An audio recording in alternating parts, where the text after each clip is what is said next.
Сондықтан біз осы жерде дүние мен ақыреттің арасында салыстыруда өзімізге ақыретті өте үлкен дәрежеде жоғары қою керекпіз. Мұхаммед пайғамбардың үмбеті ақыретті жоғары қойғандықтан Мұхаммед пайғамбардың үмбеті деп аталуға лайықты.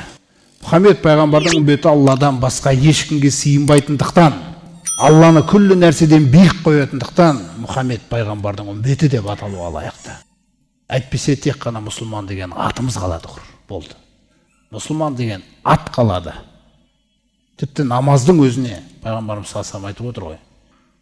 Әуәлу ма юрфау минән наси. Менің үмбетімдегі адамдардан ең әуелі әп кетілетін қасиет ол аманат қасиеті дейді. Яғни заман ақырға жақындаған кезде менің үмбетімде аманат деген қасиет болмайды дейді. Лақтыру, алдау, арбау, уәдесінде тұрмау, қиянат, опасыздық деген нәрселер басталады дейді. Ва ахиру ма ябқа мин динихим ас-сала. Діндерінен ең соңғы сақталып қалатын нәрсе ол намаз дейді.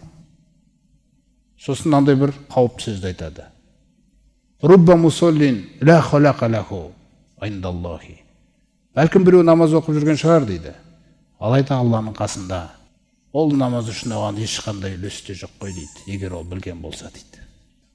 Намаз оқисың, біреудің етін жейсің. Намаз оқисың, анаңды құрметтемейсің. Намаз оқисың, семьяңда быт-шыт болып жатыр. Намаз оқисың, көршіңмен таласасың. Намаз оқисың. Бәлкім адам намаз оқып жүр дейді пайғамбар саллаллаху. Бірақ Алланың қасында болған ол намаз үшін ешқандай үлес жоқ дейді.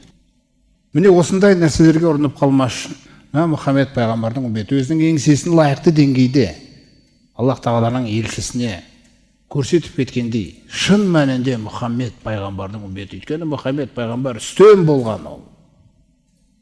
Үстем болған ол. Алланыкі болған ол. Оны ешкім сатып аламаған, ешкім қорқыта алмаған оны.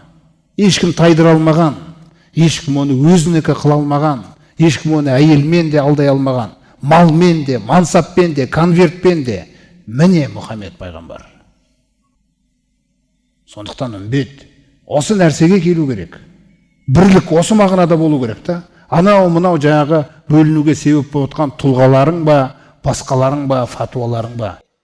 Арыл ол нәрседен де. Бос нәрселер күллісі.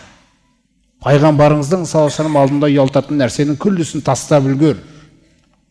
Өйткені біз бүгінгі буын осы нәрседе мықты бола алмасақ, кейінгі буын ешқашан мықтылықты үйрене алмайды.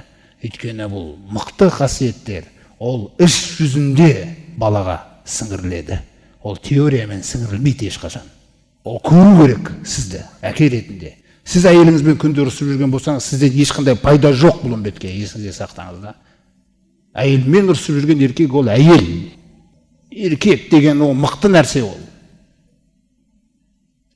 Міне сол пайғамбар саллаллаху алейхи ва саллямның үмбеті өзінің лайықты қасиетіне жету керек.